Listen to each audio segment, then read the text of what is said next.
Mohon perhatian, acara diseminasi penerapan budaya positif akan segera kita mulai. Assalamualaikum warahmatullahi wabarakatuh.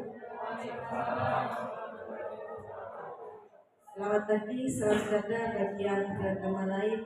Yang terhormat Kepala SMP Negeri 7 Malang, Ibu Ida Wahyuni MPD, calon guru penggerak angkatan 11 Kota Malang, yang kami banggakan Bapak Ibu guru dan karyawan SMP Negeri 7 Malang. Syukur alhamdulillah bahwasanya kita semua dapat berkumpul di sini dalam keadaan sehat walafiat dalam acara diseminasi penerapan budaya positif calon guru penggerak angkatan 11 Kota Malang, Ibu Indah Susanti SPD dan Ibu Yuyun Yuanita SPD. Sebelum diseminasi ini kita mulai, marilah kita berdoa sesuai dengan agama dan keyakinan kita masing-masing. Berdoa, disilakan.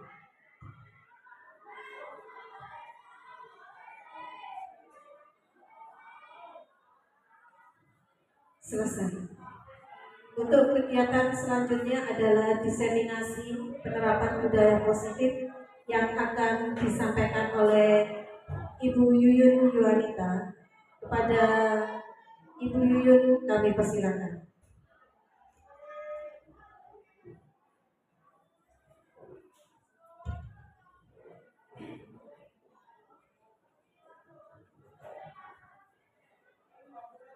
Terima kasih atas waktu yang diberikan. Kegiatan diseminasi kali ini sebenarnya adalah rangkaian dari program guru penggerak yang kita jalani ya, saya sama Bu Ida, dan saya mengucapkan terima kasih atas kehadiran teman-teman yang berkenan hadir menghadiri acara hari ini. Saya langsung mulai saja ya. Untuk yang pemaparan hari ini ya, itu tentang budaya positif di SMP Negeri 7 Kota Malang.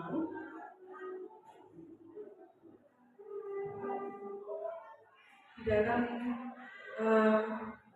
materi yang akan saya sampaikan, akan saya sajikan sama Bu Indah, itu nanti ada perubahan paradigma belajar, disiplin positif, keyakinan kelas, kebutuhan dasar manusia, motivasi perilaku manusia, 5 posisi kontrol, dan yang terakhir segitiga restitusi.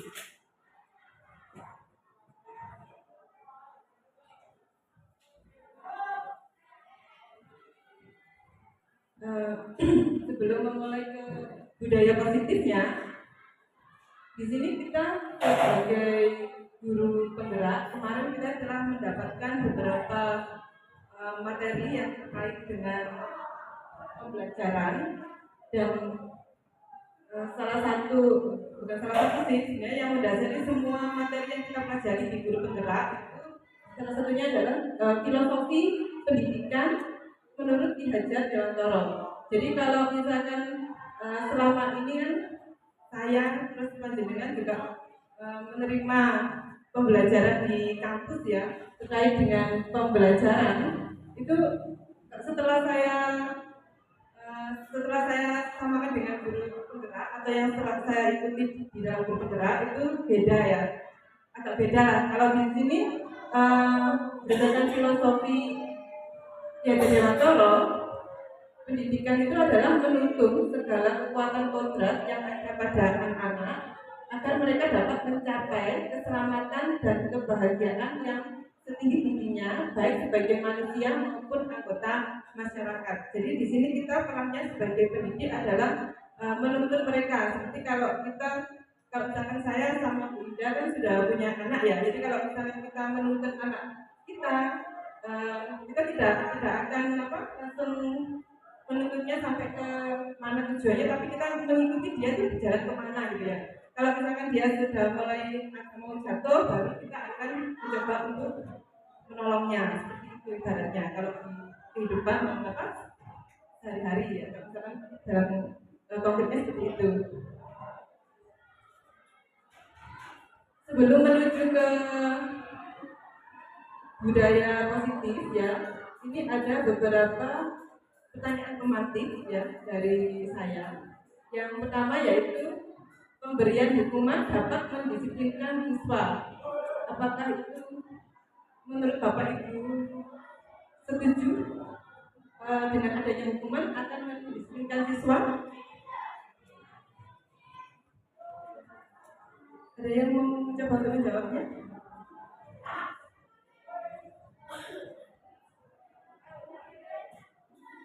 Terima kasih Bu Yuyun. Kalau menurut saya pribadi tergantung pilihan dulu kita hukumannya seperti apa. Kalau menurut saya tidak setuju kalau itu hukumannya fisik. Tetapi yang kedua ada jawaban juga setuju di mana hukuman itu mendidik anak tersebut menjadi lebih baik lagi. Itu menurut saya.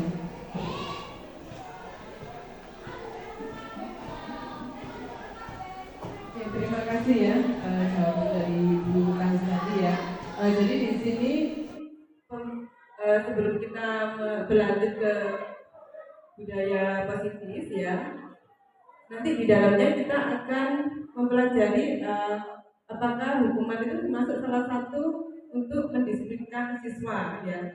Jadi sebenarnya kalau menurut kemarin yang saya pelajari ya, hukuman itu justru tidak memberikan efek yang positif ya, malah kadang membuat siswa itu merasa apa ya, dendam atau kayak gimana seperti itu. Kalau menurut saya seperti itu setelah saya mempelajari budaya positif kemarin di GP kemarin. Terus yang kedua, pemberian hukuman dengan hal positif seperti membersihkan lingkungan sekolah dapat meningkatkan disiplin siswa. Untuk menjawab ini setuju atau tidaknya, mungkin nanti kita bisa mengikuti pemaparan materi dari saya ya. Tapi kalau menurut jenengan, setuju apa enggak?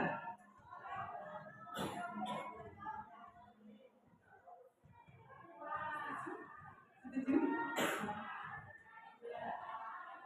Tidak setuju ya? Alasannya mungkin salah satunya tidak.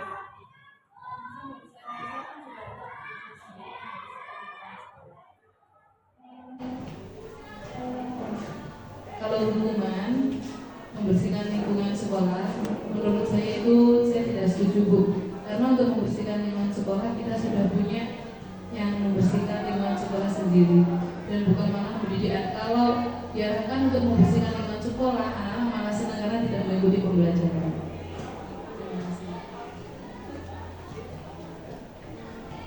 Terima kasih ya. Mungkin kalau selain apa? Selain tadi apa namanya? Petugas sudah ada ya. Mungkin yang lain itu mereka kalau misalkan melakukannya pun juga karena terpaksa. Oh, saya itu kalau misalkan nggak melakukan melanggar, saya itu hanya takut nanti disuruh bersih-bersih. Makanya dia tidak melanggar. Tapi itu untuk efek sementara. Tapi untuk jangka panjangnya pasti dia akan mengulangi lagi. Ya. Mungkin tidak cocok kalau misalkan hukuman itu bisa dikatakan bisa mendisiplinkan siswa. Yang ketiga, memberi penghargaan atau hadiah dapat meningkatkan motivasi belajar siswa. Nah, dari pertanyaan ini mungkin nanti akan kita ketahui jawabannya ya setelah mengikuti pemaparan selanjutnya. Nah, di sini ada perubahan paradigma ya. Mungkin saya akan mempraktekkan. Jadi di sini ada dua pasang ya, bapak sama bapak-bapak atau ibu berpasangan gitu maksudnya ya. Nanti saya beri kertas, terus silakan dituliskan sesuatu yang berharga menurut bapak ibu. Dituliskan, terus digenggam dan nanti salah satu dari temannya meraihnya atau berusaha untuk membujuknya supaya dibuka genggaman tadi. Maksudnya salah satunya punya tahu gitu loh ya apa yang dituliskan. Nah, saya berikan kertasnya.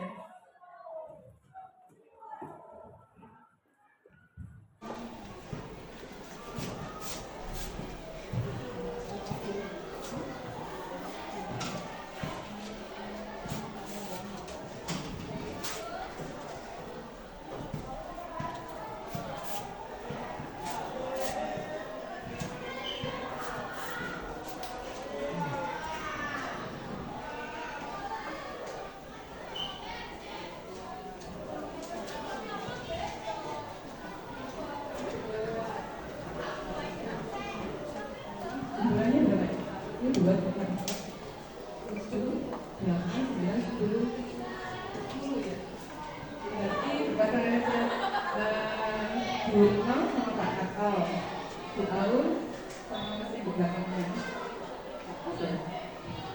Oh jenengan sama Pak Soreja. Di situ sama sebelahnya. Ya, pokoknya berpasangan gitu ya. Sekarang silakan dituliskan di kertas tersebut ya. Sesuatu yang berharga, entah itu berupa barang atau yang lainnya.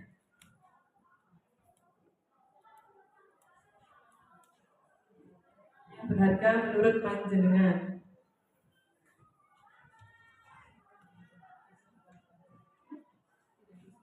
Ya tidak harus benda, Bu ya.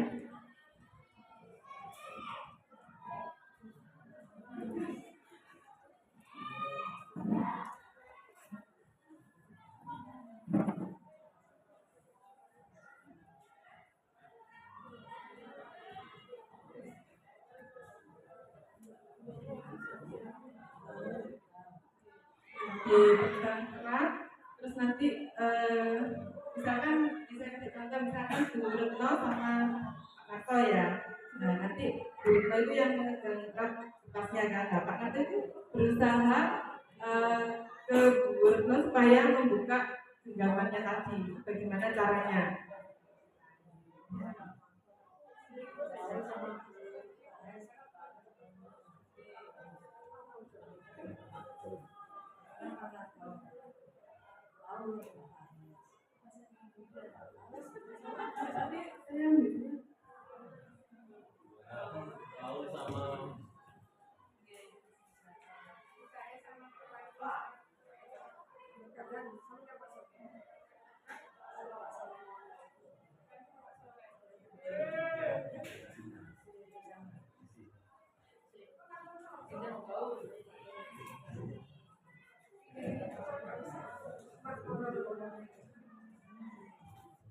Sekarang coba dipraktekkan, ada yang mau memberikan contoh mempraktekannya supaya berhasil membujuk salah satu pasangannya untuk membuka genggamannya.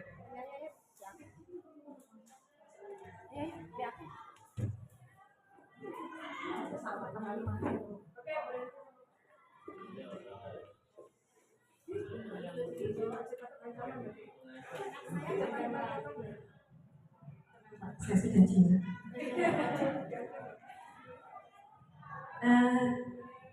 Pak, apa sih? Yang dipegang itu loh, Pak. Oh, disembunyikan. Saya mau tahu, Pak, saya mau pengen tahu, saya kepo sama Bu Indra tadi dikasih tahu apa itu Pak Soleh menyembunyikan apa. Kenapa? Minta Pak, terus duit Pak, duit, punya duit. Ini ada 2.000 Pak, kalau 1.000 udah aja gimana? Minta, saya mau tahu apa sih ditulis Pak Soleh itu? Soleh jangan. Ayo Pak, oh rahasia Pak. Ayo Pak, saya mau tahu. Oh Mas Soleh juga Pak nih Pak. Oh mana tahu banget Pak. Tunjukkan saya. Oh tak gitu dulu, nanti cepat ya. Waduh, nanti sini tunjukkan. Ayo tak sayang, tunjukkan dong. Ayo sayang, saya mau tahu isinya loh, say. Tulisannya apa? Saya mau tahu. Apa ya Pak? Ya saya Pak, ya saya Pak. Aduh, tak ditunjukkan dulu, mati tuh Pak Soleh. Pak. Ayo, masuk. Baik. Hal yang paling berharga ya Bu ya? Iya. Ayo Pak Soleh. Kalau menurut saya nih kan. Oh iya, Pak. Saya mau tahu. Paling berharga buat Pak Soleh itu apa? Oh saya, asik. Ya saya Pak. Iya. Mau lihat isinya Pak?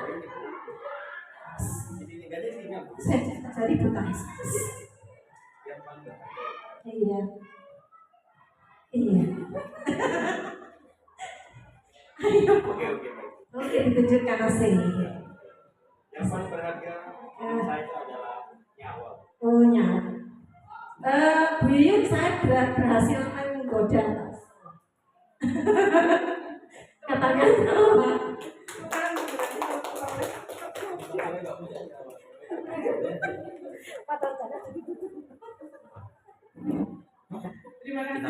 Bu Renti sama Pak Soleh yang telah memperagakan salah satu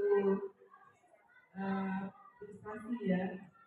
Jadi tadi kan Bu Renti berusaha untuk membujuk merayu Soleh supaya bisa menunjukkan kertasnya tadi tulisnya apa gitu ya. Nah, kalau dilihat dari apa yang terjadi di depan tadi itu berarti posisi kontrol itu tetap berada pada Pak Soleh apa Bu Renti? Tetap pada Pak Soleh, jadi tetap ada pada diri kita sendiri. Itu tadi maksud dari ilustrasi yang ditampilkan tadi.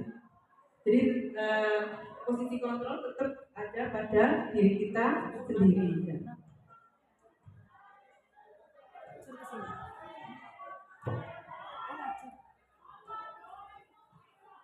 Berikutnya terkait tentang miskonsepsi tentang makna kontrol ya. Yang pertama yaitu ilusi guru mengontrol murid. Nah, kita tidak dapat memaksa murid untuk berbuat sesuatu jika murid itu tidak ada keinginan untuk melakukannya. Ya. Jadi kalau mungkin dahulu kita merasa kalau misalkan kita menyuruh siswa ya itu pasti akan mau ya, tapi itu hanya sementara. Kalau sudah berlalu dia akan mengulangi lagi ya, mengulangi maksudnya dia tidak menghiraukan lagi ya. Terus yang kedua yaitu ilusi bahwa semua penguatan positif, efektif dan bermanfaat.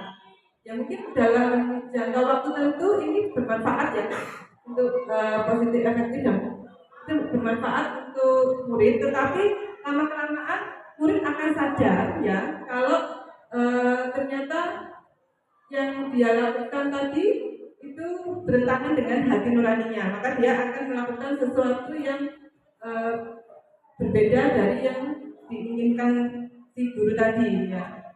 Itu kalau misalkan ilusi bahwa semua penguatan positif, efektif dan bermanfaat. Yang ketiga, ilusi bahwa kritik dan membuat orang merasa bersalah dapat menguatkan karakter. Nah, misalkan ada siswa yang salah atau murid kita yang salah, terus kita membuat siswa itu merasa bersalah, itu sebenarnya bisa mematikan karakter siswa itu sendiri. Nah, malah kalau menurut saya siswa tersebut akan merasa terpuruk ya, merasa gagal kayak gitu. Terus yang berikutnya ilusi bahwa orang dewasa memiliki hak untuk memaksa. Itu tidak ini juga termasuk tidak efektif untuk jangka waktu yang panjang. Dan mungkin kalau misalkan lama-kelamaan akan membuat permusuhan atau mungkin rasa dendam. Jadi kalau misalkan saya memaksa anak saya untuk mengikuti kehendak saya ya, tapi lama-kelamaan dia akan menyadari dan mungkin dia akan melakukan hal yang sebaliknya terhadap saya. Itu beberapa ilusi ya dari posisi kontrol.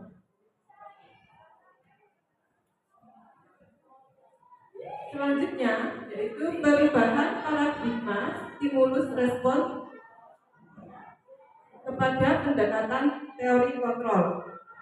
Yang pertama stimulus respon yaitu realitas kebutuhan kita dianggap sama, tetapi pada teori kontrol realitas kebutuhan kita itu dianggap berbeda. Ini beberapa perbedaan ya yang antara stimulus respon sama teori kontrol ya. Yang kedua, pada stimulus respon semua orang melihat hal yang sama, tapi kalau teori kontrol setiap orang memiliki gambaran yang berbeda. Pada stimulus respon kita mencoba mengubah orang agar berpandangan sama dengan kita, tetapi pada teori kontrol kita berusaha memahami pandangan orang lain tentang dunianya.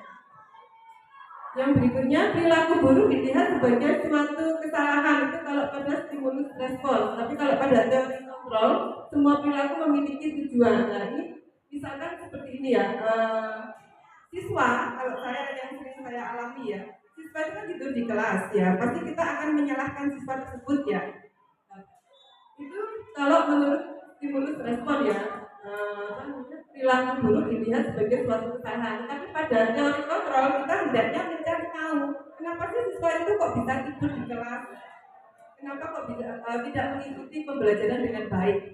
Itu menurut teori kontrol. Jadi kita harus mencari tahu tujuan dia sebenarnya apa, kok bisa tidur di kelas, atau untuk mencari perhatian kita, atau memang dia itu ngantuk seperti itu. Terus yang berikutnya, pada stimulus respon orang lain bisa mengontrol saya. Pada teori kontrol hanya Anda yang bisa mengontrol diri Anda. Jadi kalau pada menurut stimulus respon guru itu bisa mengontrol siswa, tapi kalau menurut teori kontrol yang bisa mengontrol diri kita ya diri kita sendiri, kayak tadi yang terjadi pada Pak Soleh sama Bu Retri. Saya bisa mengontrol orang lain, Anda tidak bisa mengontrol orang lain ya. Itu mungkin perbedaan antara stimulus respon dan pada pendekatan teori kontrol. Berikutnya yaitu tentang disiplin positif ya.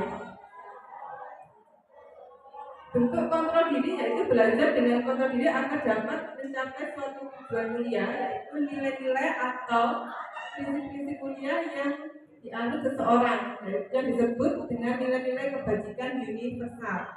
Sedangkan disiplin positif merupakan salah satu cara penerapan disiplin yang bertujuan untuk menumbuhkan kesadaran serta memberdayakan peserta didik tanpa imbalan penghargaan, ancaman, atau hukuman.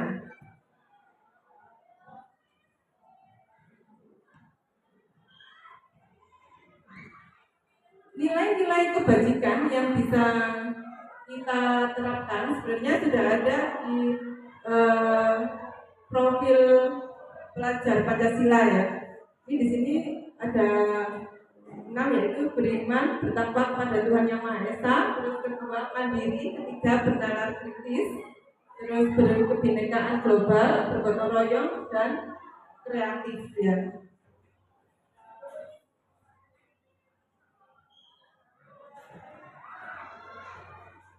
Motivasi perilaku manusia untuk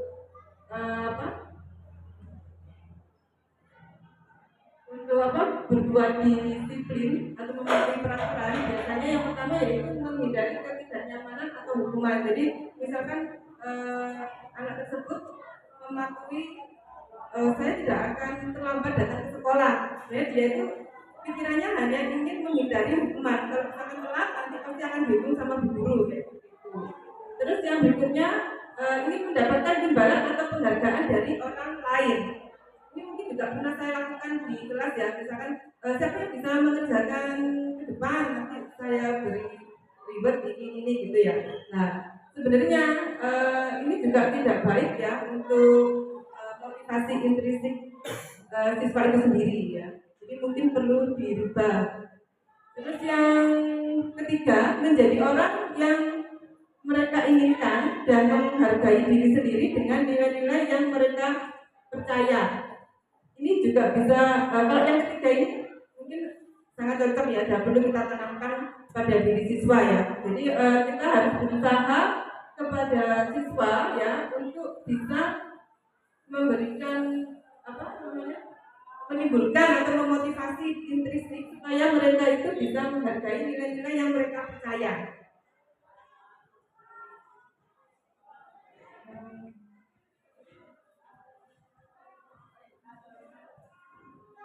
Berikutnya terkait dengan hukuman, konsekuensi, dan restitusi ya.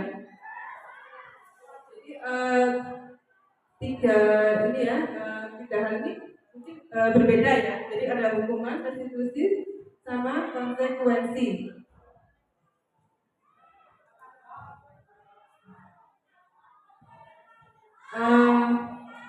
Hukuman itu bisa dikategorikan bahwa seseorang itu mengalami kegagalan ya, maka dia harus hukum gitu ya. Kalau misalkan di disiplin positif itu lebih mencari identitas supaya siswa tersebut itu menjadi sesosok yang lebih baik ya. Gitu. Jadi di sini ada beberapa perbedaan. Kalau hukuman itu sesuatu yang menyakitkan harus terjadi. Terus kalau konsekuensi sesuatu harus terjadi sesuai dengan kesepakatannya mungkin ya. Terus restitusi yaitu merupakan pilihan. Jadi di sini mencari tahu apa yang sebenarnya dibutuhkan dan bagaimana solusinya. Seperti itu.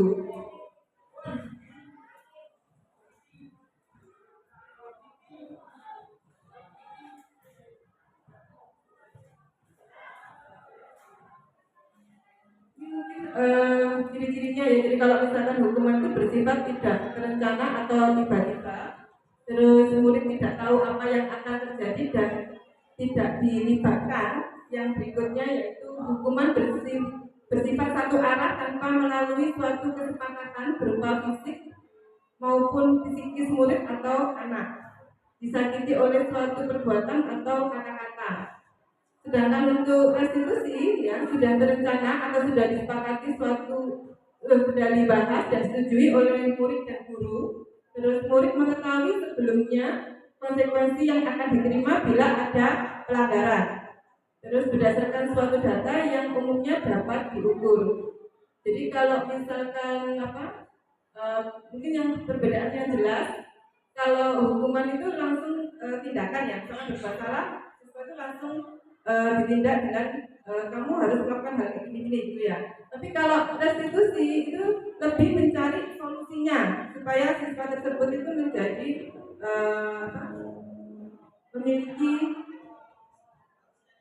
memiliki sifat yang positif ya.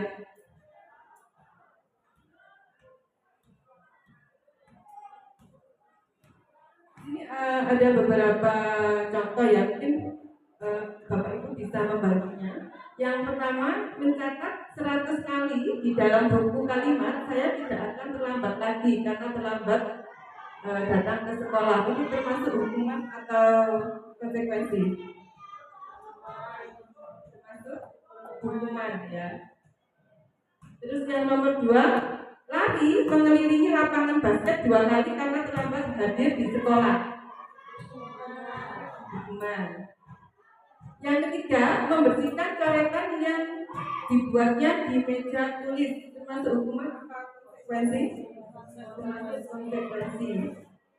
Yang keempat, berdiri di depan kelas sambil mengangkat kaki satu karena tidak bisa menjawab pertanyaan. Hukuman. Ya, benar hukuman. Terus yang kelima, murid diminta bertelanjang kaki sepanjang hari karena tidak menggunakan sepatu warna hitam sesuai peraturan sekolah.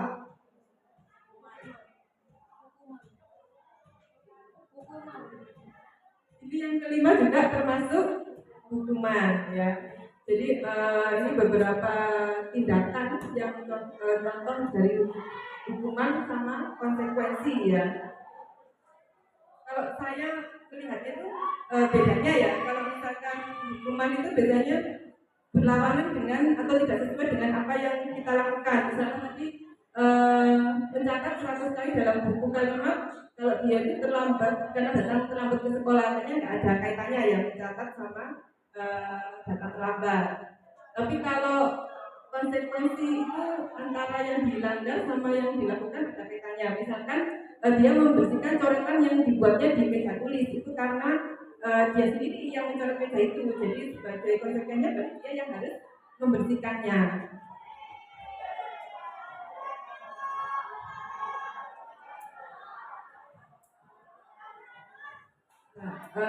Berikutnya tentang penghargaan adalah menghukum. Nah, ini juga saya dapatkan di guru penggerak ini ya. Karena sebelumnya waktu saya kuliah, ribet itu adalah sesuatu yang penting untuk memotivasi siswa ya. Tapi ternyata kemarin setelah kita belajar di modul 1.4, ternyata penghargaan itu juga adalah salah satu bentuk menghukum siswa, menurutnya seperti itu. Jadi gini, kalau misalkan kita memberi penghargaan pada siswa tersebut, misalkan siswa A mendapatkan ranking 1 ya, berarti siswa yang lain itu akan merasa, oh saya tuh kok nggak bisa ternyata menjadi ranking 1, merasa minder kayak gitu. Nah itu kan penghargaan itu adalah salah satu bentuk penghukum. Saya kemarin juga sempat bingung ya, karena mungkin di perkuliahan saya dulu penghargaan itu adalah semacam reward ya, yang memberikan motivasi ke siswa. Ternyata penghargaan ini tidak memberikan motivasi secara intrinsik, tapi hanya ekstrinsik, hanya di luar saja dan hanya sementara. Jadi kalau ketika anak itu diberi penghargaan, oh berarti nanti motivasinya, oh saya akan melakukan hal tersebut karena diberi ini sama Bu Yuyun gitu. Jadi tidak termotivasi dari dalam dirinya sendiri ya.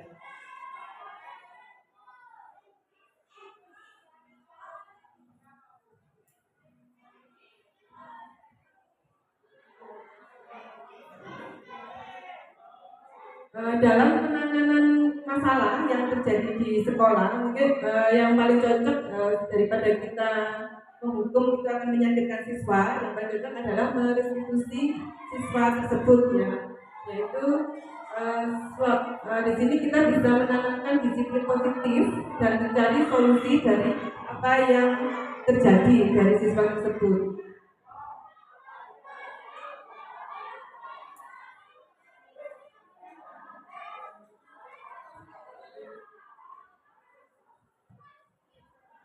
Yang berikutnya yaitu tentang keyakinan kelas, mengapa tidak peraturan kelas.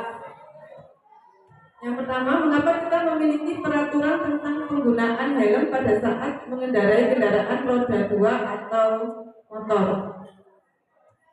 Kenapa? Kenapa kita harus menggunakan helm pada saat mengendarai kendaraan bermotor? Ya, untuk keselamatan diri kita ya. Terus yang kedua, mengapa kita memiliki peraturan tentang penggunaan masker dan mencuci tangan setiap saat untuk hidup sehat ya.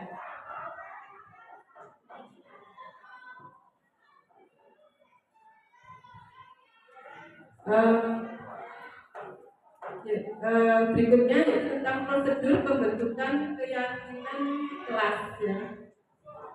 Mungkin Pak Ibu Guru sudah pernah melakukan ini juga ya, apalagi sekolah kita sekolah penggerak ya, itu sudah diterapkan sudah 2 tahun ini ya. Kalau yang masih baru mungkin ada yang perlu saya jelaskan lagi, yaitu pertama prosedur pembentukan keyakinan kelas, yaitu meninjau peraturan yang perlu disepakati di kelas, terus mencatat semua masukan dari warga sekolah atau siswa yang ada di kelas tersebut, terus menyusun keyakinan kelas sesuai dengan prosedur pembentukan keyakinan kelas, terus merubah kalimat negatif menjadi kalimat positif. Jadi tidak ada dalam keyakinan kelas itu kalimat yang negatif seperti jangan, tidak, seperti itu dihilangkan. Terus meninjau kembali daftar masukan yang sudah dicatat atau mengajak murid untuk menemukan nilai kebajikan atau keyakinan yang dituju dari peraturan tersebut. Contohnya berjalan di kelas, terus dengarkan guru dan alat tepat waktu, berada di saling menghormati. Itu adalah nilai-nilai kebajikan yang perlu kita tinjau atau kita adakan di dalam kelas tersebut ya. Terus meninjau ulang keyakinan kelas secara bersama-sama. Jadi kalau setelah setiap anak atau setiap kelompok itu menuliskan keyakinannya, nanti kita bahas lagi secara klasikal atau bersama-sama ya. Setelah keyakinan kelas dibuat, maka semua warga kelas dipersilakan meninjau ulang dan setujui dengan menandatangani keyakinan tersebut. Terus yang terakhir yaitu menempelkan keyakinan kelas tersebut pada dinding kelas ya, supaya mudah diingat atau mudah dilihat oleh warga kelas. Itu mungkin pemaparan materi dari saya. Untuk selanjutnya bisa dilanjutkan oleh Bu Indah.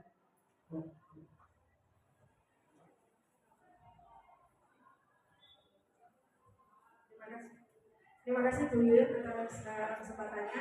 Saya akan melanjutkan dari apa yang telah dipaparkan Bu Yuyun tadi terkait dengan disiplin positif, motivasi perilaku manusia, serta keyakinan sekolah atau keyakinan kelas.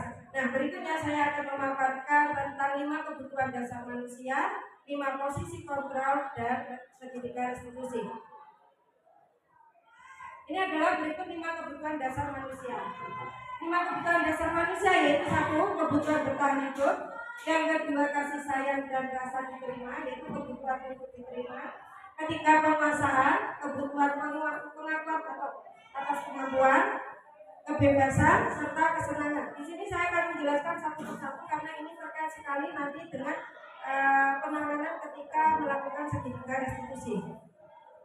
Yang pertama yaitu kebutuhan bertahan hidup. Kebutuhan bertahan hidup di sini yaitu kebutuhan yang bersifat fisiologis untuk bertahan hidup, misalnya kesehatan, rumah, dan makan.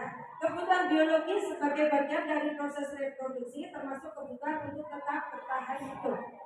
Komponen psikologis pada kebutuhan ini meliputi kebutuhan akan perasaan aman. Yang kedua yaitu kasih sayang dan rasa yang diterima. Kebutuhan untuk disayangi dan diterima meliputi kebutuhan akan hubungan dan koneksi sosial, kebutuhan untuk memberi dan menerima kasih sayang, dan kebutuhan untuk merasa menjadi bagian dari suatu kelompok. Yang ketiga yaitu kebutuhan dasar penguasaan. Kebutuhan ini berhubungan dengan kekuatan untuk mencapai sesuatu, menjadi kompeten dan menjadi terampil, diakui atas prestasi dan keterampilan kita, didengarkan dan memiliki rasa harga diri. Di sini anak-anak itu juga ada rasa penguasaan menjadi seorang pemimpin. Ketika dia menjadi seorang pemimpin, itu dia merasa memiliki penguasaan terhadap orang lain. Yang berikutnya yaitu kebebasan. Kebutuhan anak untuk bebas adalah kebutuhan akan kemandirian, otonomi, memiliki pilihan, dan mampu mengendalikan arah hidup seseorang. Anak-anak dengan kebutuhan kebebasan yang tinggi menginginkan pilihan mereka, perlu banyak bergerak, suka mencoba-coba, tidak terlalu terpengaruh orang lain, dan senang mencoba hal yang baru dan menarik. Yang terakhir yaitu kebutuhan kesenangan. Kebutuhan akan kesenangan adalah kebutuhan untuk mencari kesenangan, bermain dan tertawa, membayangkan hidup tanpa kenikmatan apapun betapa menyedihkannya. Anak-anak dengan kebutuhan dasar kesenangan yang tinggi biasanya ingin menikmati apa yang dilakukan. Mereka juga bisa konsentrasi tinggi saat mengerjakan hal yang disenangi.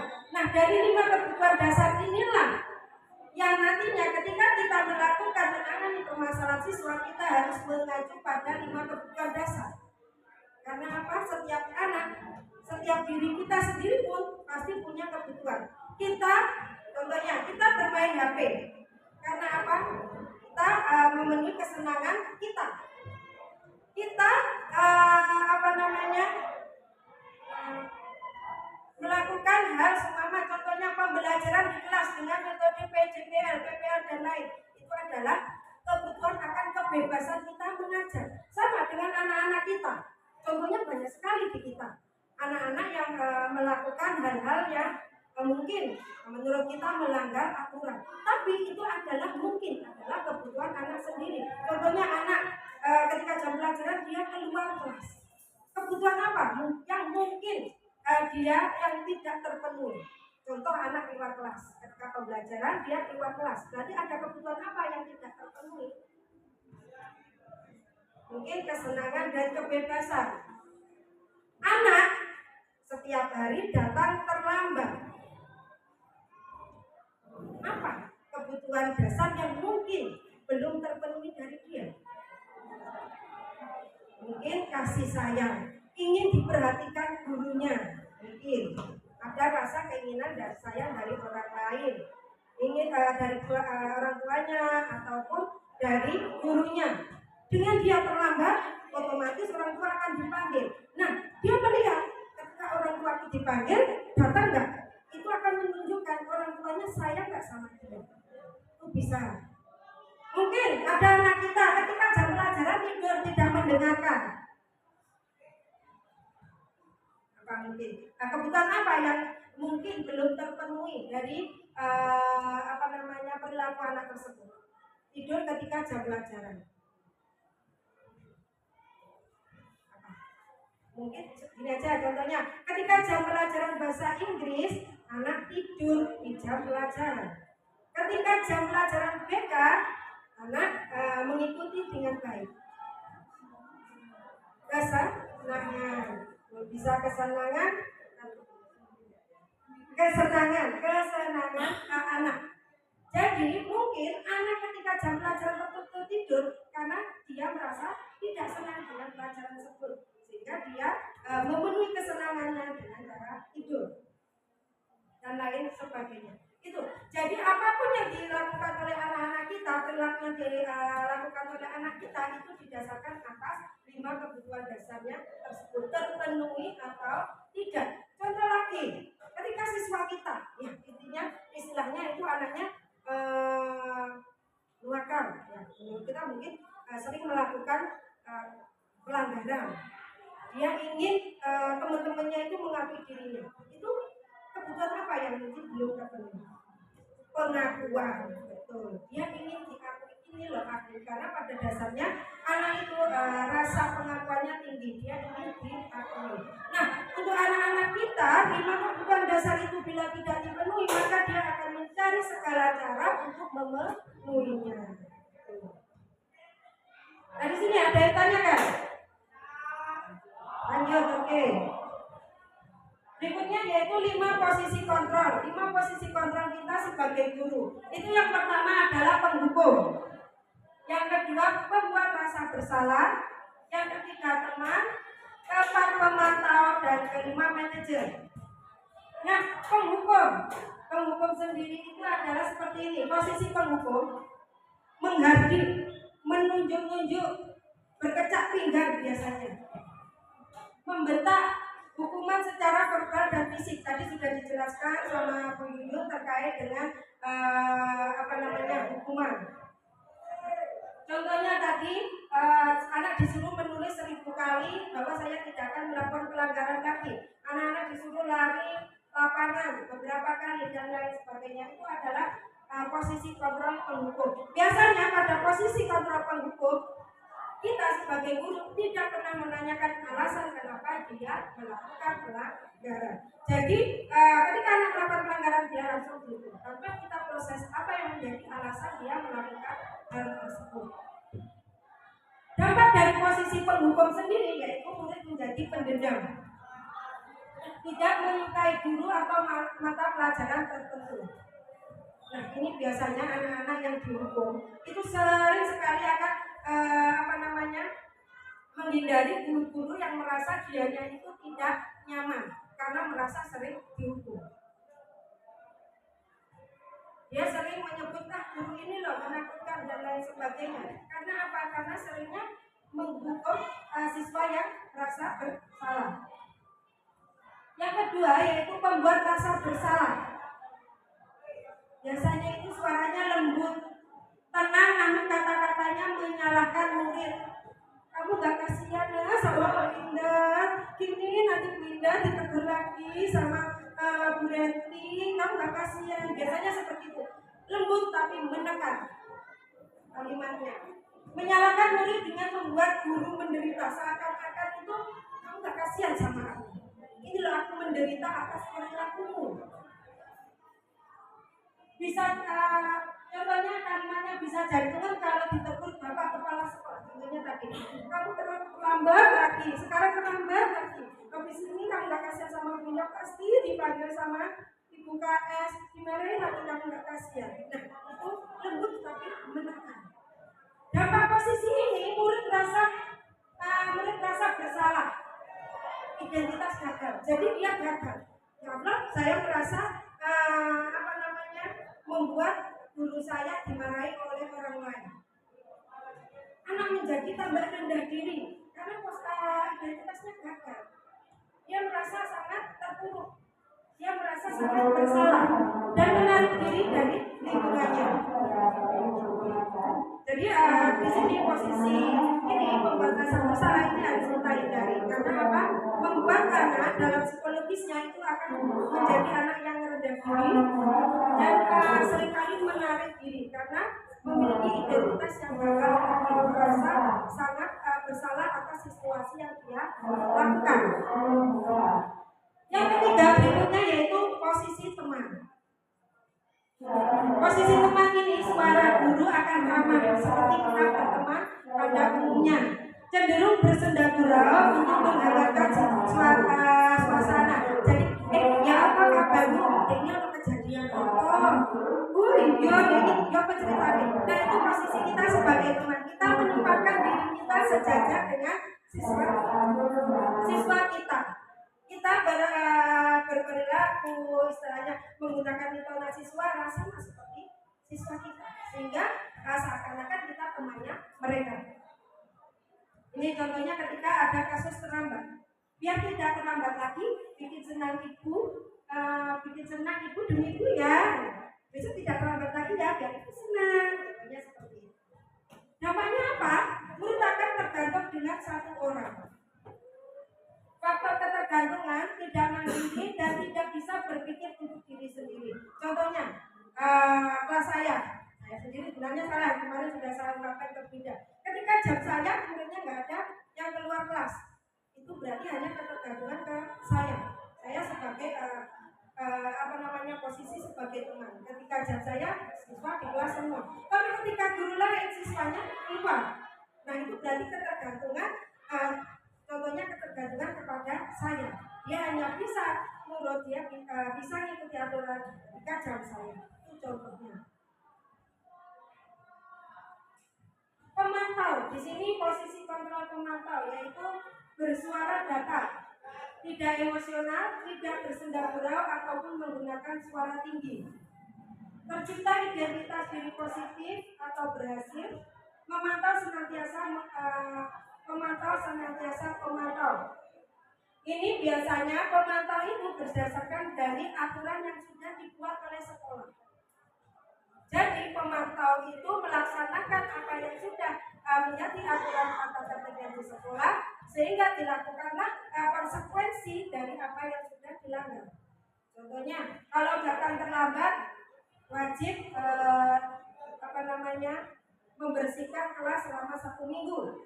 Itu konsekuensi dari pelanggaran aturan yang telah dia lakukan.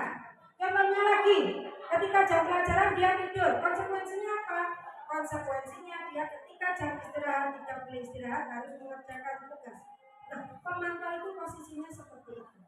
Kita seringkali berada di posisi pemantau. Ini UTHS ya contohnya ya.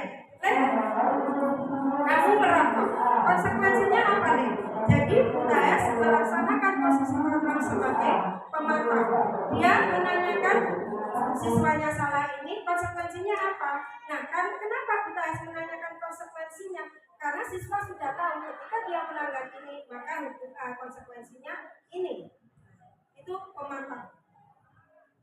Dampak dari posisi ini, murid akan menghitung konsekuensi dan hadiah tanpa memahami sepenuhnya nilai kebajikan yang dituju dan tidak sepenuhnya mandiri. Nah, di sini karena anak itu mengikuti aturan. Karena mengikuti aturan yang ada di suatu lingkungan tersebut. Yang ketiga, kelima yaitu posisi manajer. Suara manajer netral, tidak emosional, tidak terlalu ramah dan bernada tinggi. Tercipta identitas positif atau berhasil. Guru dengan tulus mengajukan pertanyaan bermana agar membuka pikiran murid. Guru membimbing murid untuk memecahkan masalah secara mandiri. Contohnya apa? Kamu meyakini keyakinan yang telah disepakati. Bagaimana kamu akan memperbaiki masalah ini? Ini adalah posisi manajer, di mana kita menempatkan posisi siswa akan mencari atau menemukan solusi atas permasalahannya sendiri. Ini yang disebut kalau posisi manajer. Kalau di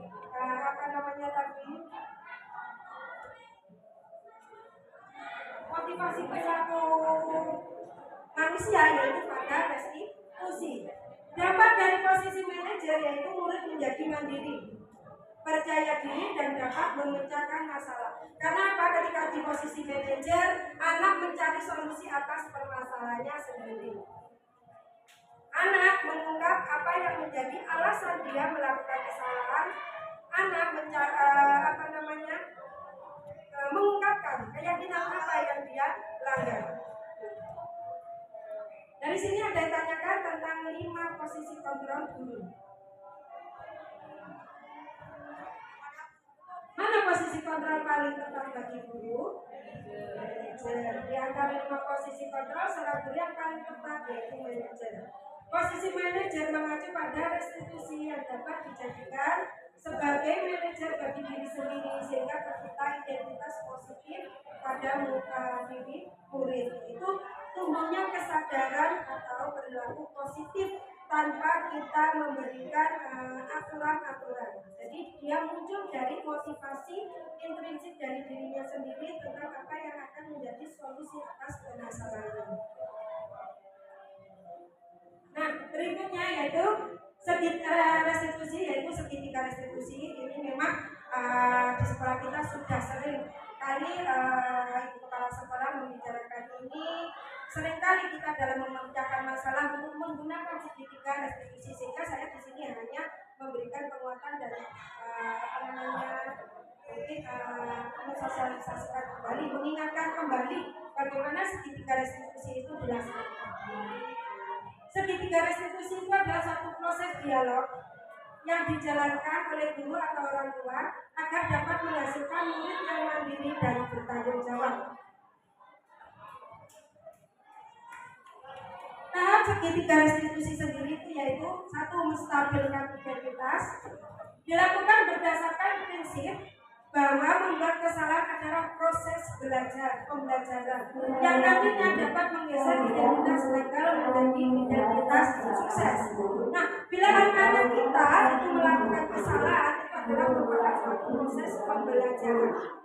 Dia belajar, dia akan menganalisis, kalau saya berperilaku seperti ini, apa yang akan saya terima? Kalau saya berperilaku ini, apa konsekuensinya? Dan sebagainya. Itu yang dinamakan proses pembelajaran.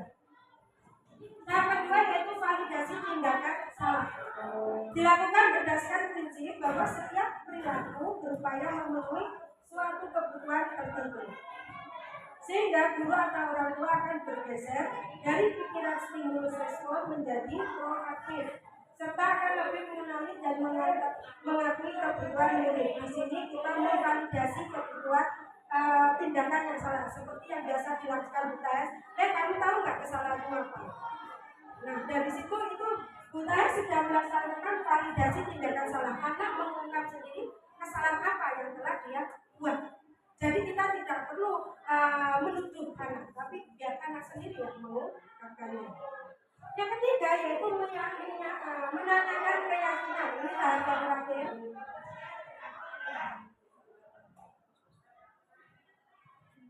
Dilakukan dengan memberi pertanyaan-pertanyaan tentang keyakinan yang telah disepakati untuk memunculkan motivasi intrinsik sehingga mampu menggantikan keyakinan dari tindakan yang salah. Nah, ini akan dikaitkan dengan tadi yang sudah dijelaskan oleh Bu Yuyun, yaitu terkait dengan keyakinan sekolah atau keyakinan kelas. Contohnya siswa melanggar. Di tahap menanyakan keyakinan, contohnya Bu Taes sebagai tadi menanyakan, kamu melanggar. Dari keyakinan sekolah yang telah kita sepakati bersama di sekolah, keyakinan manakah yang sudah kamu langgar? Nah, kalau terlambat sekolah, keyakinan apa yang dilanggar? Tentang apa? Kalau terlambat, melanggar apa? Tata tertib sekolah, tata tertibnya berupa apa? Mungkin kedisiplinan, ya. Ketika dia terlambat, berarti keyakinan kelas yang dia langgar adalah kedisiplinan. Contoh lagi ketika siswa di kelas, dia membuli temannya. Dia tidak perlu, guru kita tidak perlu lagi menanyakan, kamu melanggar keyakinan ini, tidak, tapi cukup. Dari keyakinan kelas yang telah kita sepakati bersama kemarin, kira-kira kamu melanggar keyakinan yang mana dari kasus tadi? Kalau bully apa keyakinannya? Salah satu keyakinan.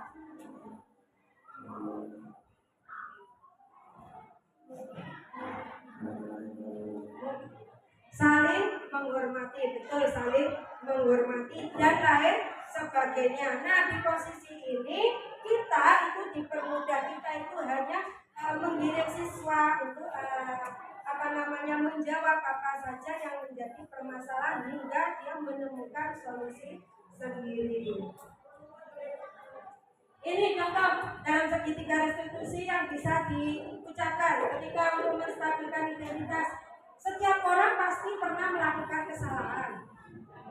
Saya juga pernah kok dulu datang terlambat ketika sekolah. Nah, dia merasa bahwa dia melakukan kesalahan itu tidak sendiri, bahwa dia tidak dihakimi sendiri, bahwa ada teman yang pernah melakukan hal yang sama.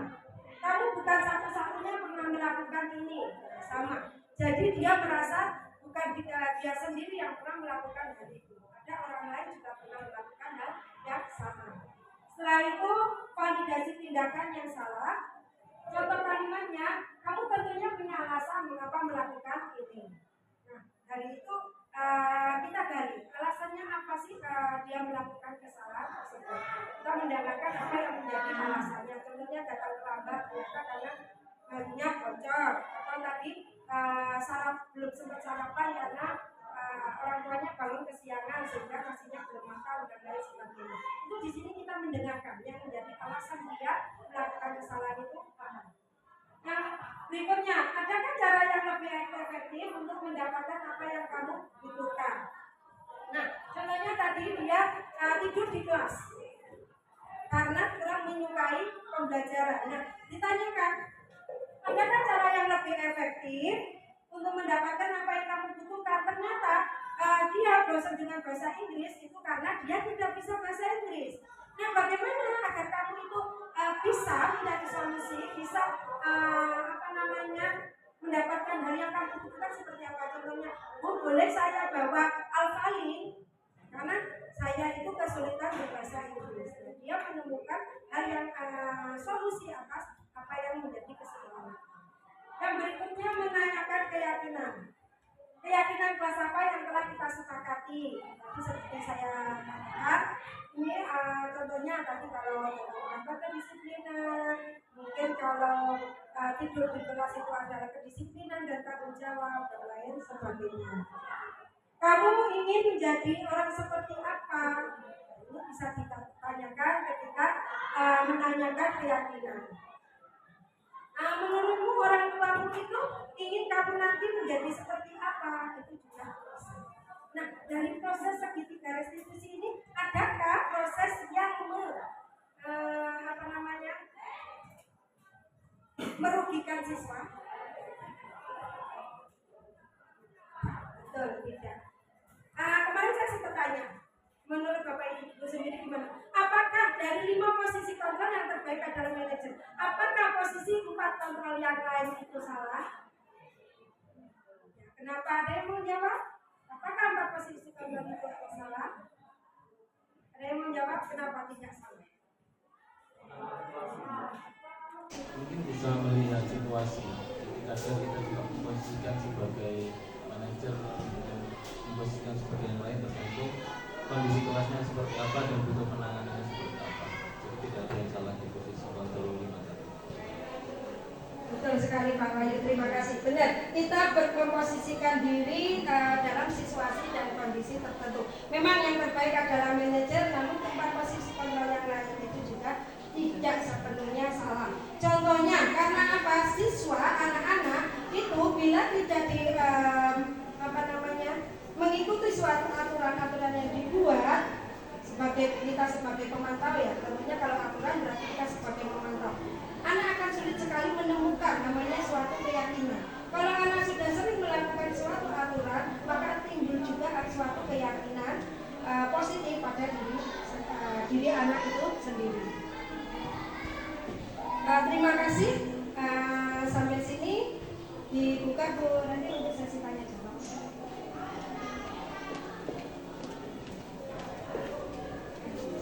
Baik, terima kasih Bu Ida dan Bu Yun. Beri aplaus yang meriah untuk pengajar Ibu, Bapak Ibu. Terkait dengan diseminasi tadi juga sudah disampaikan mulai dari kebutuhan manusia, posisi kontrol apa kita dan bagaimana cara menangani siswa dengan menggunakan segitiga restitusi. Baik Bapak Ibu yang kami hormati, saya akan membuka tanya jawab.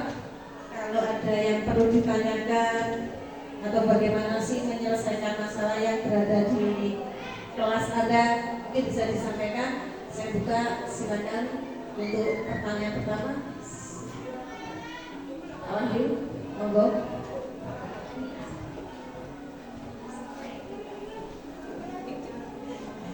Monggo Pak Wahyu, kami persilakan.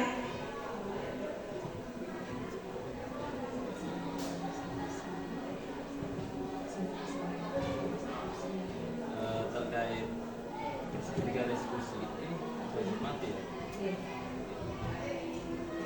Terkait segitiga restitusi tadi ada 3 hal yang dilakukan dulu. Bagaimana jika sudah melakukan 3 hal tersebut, kemudian permasalahan itu tetap diulangi selama yang bersangkutan sama siswanya? Apakah akan direstitusi kembali dengan tingkatan yang lebih atau bagaimana? Terima kasih. Oke, masuk bisa Pak? Oke, jadi pertanyaan dari Pak Wahyu ya, Bapak Ibu penyanyi, Ibu penyaji, bahwa ini Pak Wahyu sudah berkali-kali melakukan restitusi, sekali, 2 kali, mungkin bahkan berkali-kali. Kalau mungkin dianggap 1, 2, 3 kali tidak berhasil, apa sih yang harus dilakukan kembali? Monggo jawab. Nah, terima kasih. Terima kasih atas pertanyaannya Pak Wahyu. Bagaimana bila kita sudah melakukan beberapa kali segitiga restitusi namun tidak berhasil? Mungkin dalam langkah segitiga restitusi yang tadi setelah saya paparkan, ada nggak kita sudah mengidentifikasi kebutuhan dasarnya belum ke anak? Mungkin bila kita melakukan segitiga restitusi tapi tidak menemukan kebutuhan dasar apa yang dia melakukan kesalahan, maka kadangkala segitiga restitusi itu tidak kurang berhasil. Jadi bila mana kita melakukan segitiga restitusi namun tidak berhasil, coba kita telah lagi identifikasi lagi kebutuhan dasar anak itu mana yang terlewatkan. Karena dalam melakukan segitiga restitusi kita harus mengidentifikasi dulu, melihat dan menelaah dulu kebutuhan anak. Jangan-jangan kita segitiga ternyata kebutuhannya sama. Ternyata anak membutuhkan kebebasan, sedangkan kita yang tuju adalah tentang pengakuan atau yang lain. Ya, tadi jawaban dari dan mungkin ada yang ditanyakan Pak Wahyu. Oke, jelas ya Pak? Jelas. Jadi perlu dilakukan pengidentifikasi pertanyaan, ya Bu ya. Jadi benar nggak? Apa sih mencari jati diri? Tapi memang kalau siswa kita yang SMP itu kadang sudah mulai mencari jati diri, tadi disampaikan oleh Bu Ida, mulai mencari-cari perhatian, mulai caper ke bedanya. Mungkin ada yang ditanyakan lagi Bapak Ibu, kami persilakan. Monggo untuk mahasiswa dan mahasiswa ditanyakan. Monggo Mas Eko.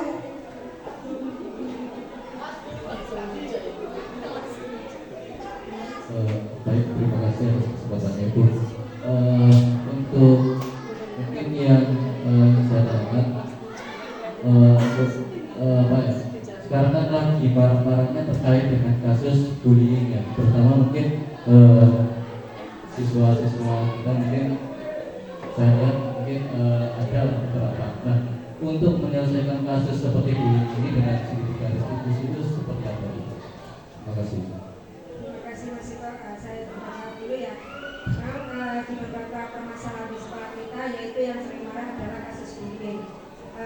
Kita menggunakan dalam menyelesaikan permasalahan, kita menggunakan segitiga restitusi. Dari kasus bullying itu kita bisa mengamati dulu tadi yang saya katakan, yaitu kebutuhan dasarnya itu ada di mana. Dia melakukan bullying karena ingin penguasaan, menjadi pemimpin, atau adakah rasa kesenangan, ataukah hanya mencari perhatian atau kasih sayang dan lain sebagainya. Itu kita identifikasi dulu. Sehingga ketika melakukan segitiga restitusi, kita tidak akan salah dalam mengambil langkah, mungkin dalam berbicara, mengambil kalimat-kalimat yang tepat untuk diselesaikan. Memang seperti tadi untuk segitiga restitusi itu memang tidak bisa satu kali, bisa berkali-kali itu bisa, karena ibaratnya kita itu seumpama kita itu melakukan kesalahan, kadang-kala kalau kita tidak menyadari, kita itu bila diingatkan butuh berkali-kali mengingatkan. Nah seperti halnya juga siswa anak kita, ketika anak melakukan kesalahan mungkin dia tidak sadar telah melakukan suatu kesalahan, sehingga kita perlu melakukan berkali-kali juga. Jadi ada segitiga restitusi itu tidak hanya 1 kali 2 kali, mungkin berkali-kali pun juga bisa dilakukan sampai anak itu benar-benar dapat hilang perilaku negatifnya dan tumbuh kesadaran diri yang positif. Memang sangat menarik terkait dengan kasus bullying ya rekan-rekan sekalian, karena memang bullying ini juga marak sekali sebetulnya, bukan hanya di SMP Negeri 7 Malang tapi juga di sekolah lain, karena memang dengan kemajuan teknologi semakin seringnya melihat TikTok, YouTube, itu seringkali akhirnya mereka meniru diri. Oke Bu ya. Oke, monggo kami silakan Bu Ida untuk memberi tambahan. Pokoknya materi ini sangat dibutuhkan ya oleh guru-guru apalagi di SMP dan kepala adik PPG nanti kalau diangkat menjadi P3K akan menghadapi siswa SMP misalkan SMA lagi. Ini satu yang perlu kita tambahkan di pertemuan kita. Terus memahami karakteristik siswa kita, ada yang tipe sangi, kolerik, dan itu harus siapa kita, guru sebetulnya. Memang berat sekali. Jadi memang dikembalikan kepada marwah pendidikan seperti diajar di Dewanto yang disampaikan oleh Bu Yunus tadi. Karena itulah yang akan memanusiakan siswa kita. Yang kita tarik kesimpulan tadi adalah anak jangan diberi reward supaya berubah, jangan dihukum supaya takut, tapi memang harus berubah itu, tapi atas kesadaran dirinya. Yang perlu kita tambahkan ilmu pada diri kita adalah memahami, mungkin membaca di internet mungkin bisa macam-macam tipe bangsanya, kalori, pragmatis. Nah, anak-anak kita itu tipe yang mana? Sehingga tadi disampaikan sehingga kita kebutuhan dasar apa sih? Karena memang anak-anak itu kebutuhan dasarnya itu belum dicapai. Misalkan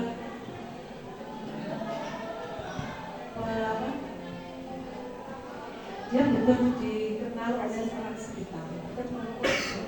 Pengakuan diri perlu. Anak saya itu hanya perlu diakui, oh kamu tidak hanya sebagai mama saja, kamu punya sesuatu. Guru harus tanggap. Jadi memang kadang-kadang kita tuh harus berada di mana sih anak ini. Kadang anak tipe-tipe anak itu yang harus dikencengin, dia bisa ada juga. Ada yang dikencengin tambah berubah juga bisa. Tapi kita harus bisa memahami. Sehingga pola pikir kita memang agak sulit ya. Karena kita dibesarkan oleh orang-orang yang harus dihukum, harus beri reward. Kan dididik seperti itu. Tapi ketika mendidik itu tidak boleh mengikuti apa yang pernah dididik. Nah itu memang kadang-kadang kita sulit masih ingat zaman dulu. Mungkin kalau yang sekarang ini harus benar-benar berubah. Kemarin pelajarannya siapa yang jadi guru di kelasnya Pak Dedi, siapa? Jadi gurunya siapa? Marvel, keliling nama siapa? Siapa boleh? Tiga anak ya? Itu bisa sepraktek, sudah praktek kan? Sudah tidak ada sisi. Pak Dedi, sekarang PPG-nya yang praktek ya. Pak Dedi udah praktek. Nah, sekarang coba masuk. Kalau dulu saya dikit, saya bisa dikit, saya harus punya satu karya membimbing anak. Jadi saya cari anak yang tidak senang pelajaran saya. Ada anak yang mungkin sekarang namanya segera. Jadi saya itu pandangi anak itu sampai dia berubah.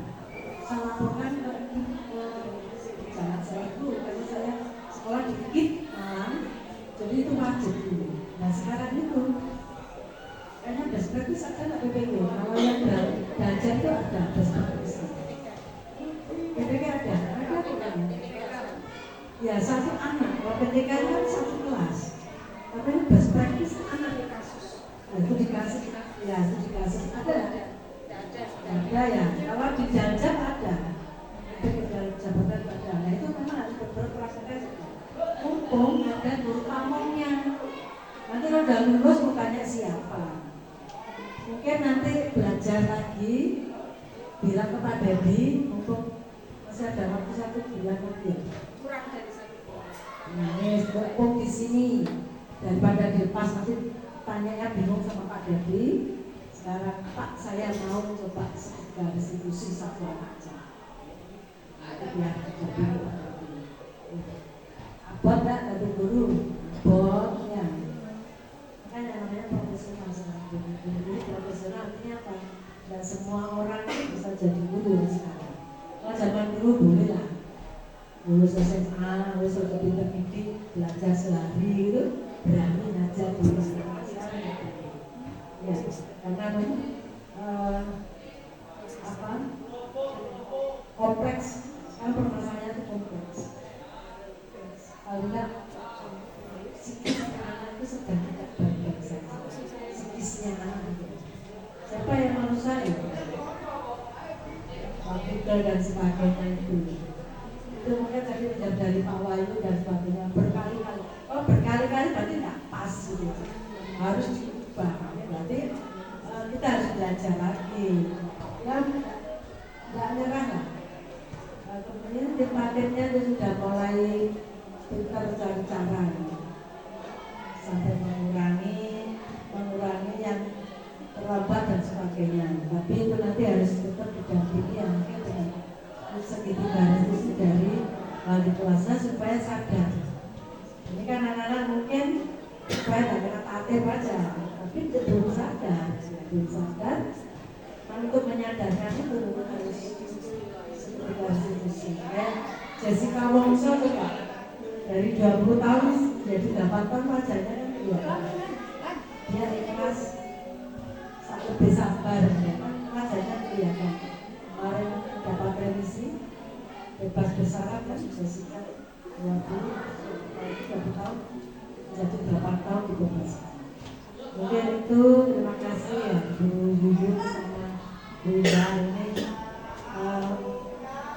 nembak sudut-sudut yang harus ditembak pas gitu. Karena ini waktu yang banyak aktivitas kita ya, jadi ini hanya beberapa. Kalau nanti suatu saat Jumat juga repot ya, kita harus dilakukan. Mungkin dengan adanya ini bisa dipraktekkan Bu Yuyun sama Bu Ida, kemudian menularkan ke teman-teman. Itu saja.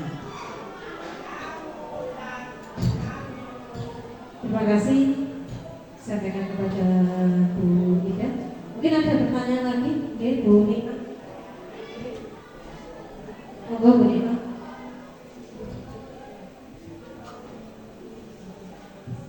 Terima kasih, Randy. Di sini tadi saya kan ada 5 kebutuhan manusia. Salah satunya diantaranya adalah kebebasan.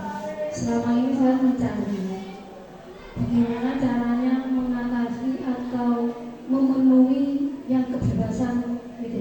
Karena kan banyak yang melanggar tata tertib.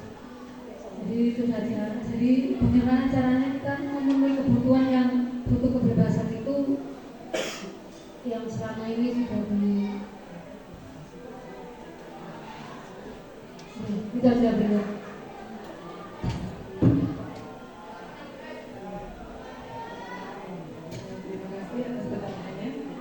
Saya berusaha untuk menjawab ya, saya di sini juga belajar ya. Yang ditanyakan Bu tadi bagaimana memenuhi kebutuhan kebebasan siswa ya. Ya mungkin salah satunya yaitu dengan restitusi tadi yang menanyakan kembali apa yang dibutuhkan oleh siswa dan kita berusaha untuk mencari solusinya. Nah, itu menurut saya mungkin ada tambahan dari Bu. Ya, terima kasih Bu Niki. Yang dicoba ini adalah caranya.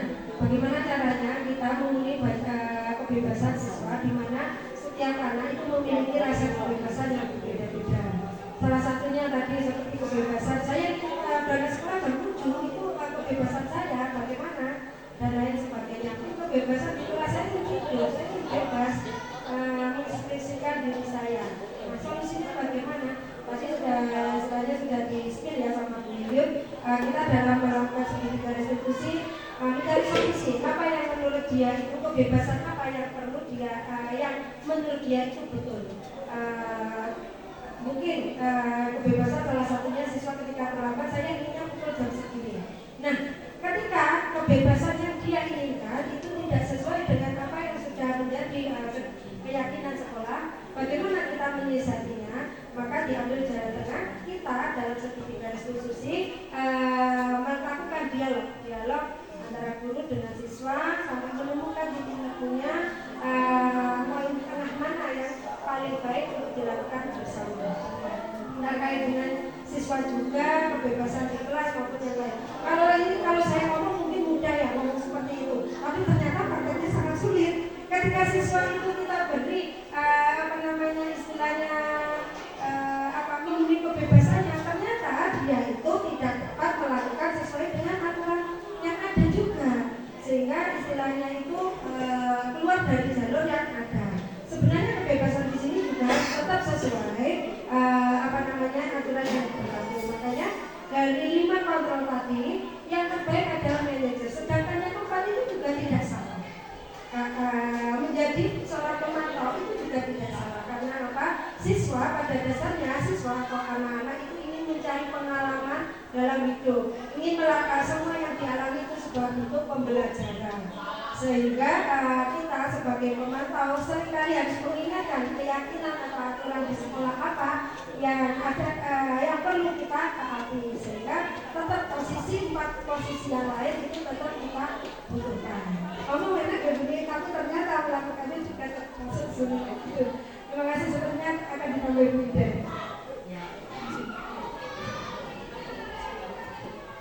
Cek. Kebebasan yang dimaksud ini kebebasan demokrat pendapat.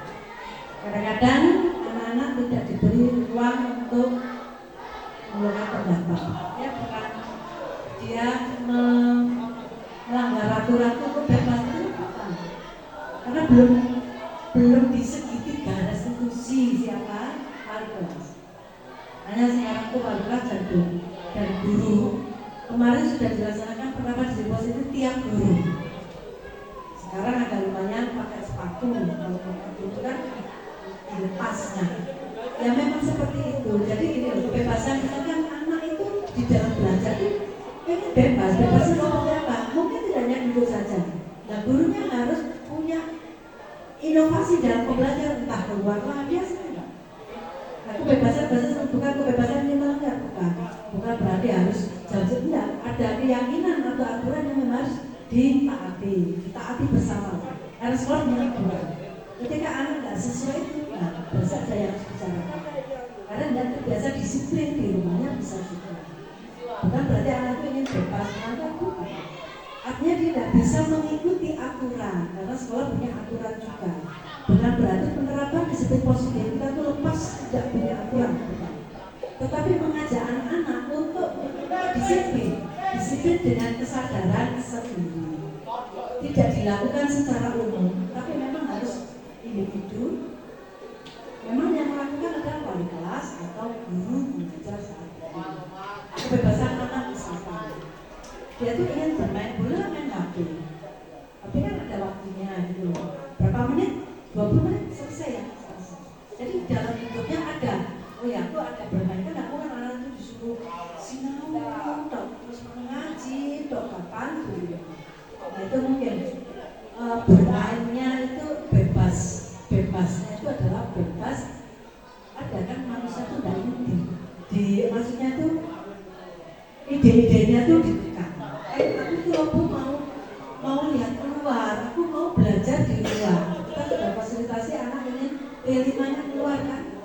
Bu, kita keluar aja, kita fasilitasi.